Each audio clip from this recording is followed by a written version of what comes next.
Okay, ito na naman po tayo.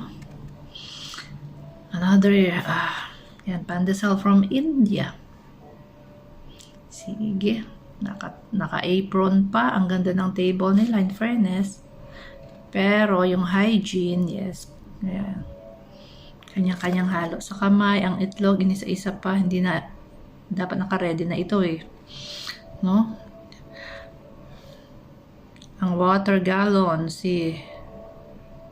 hindi mukhang malinis. Ang hygiene.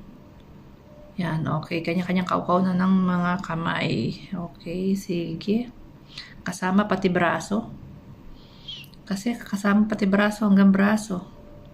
Buong arms, naghahalo, nagmamasa. Sa pandesal. Okay. Tinatawag natin yung hygiene.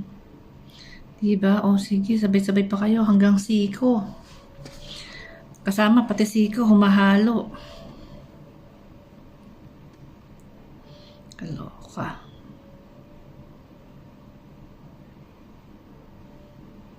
Okay. Masa pa more.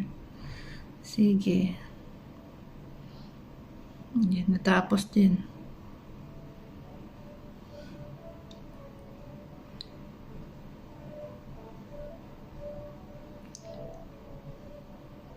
Walang proper uniform, walang proper hairnet.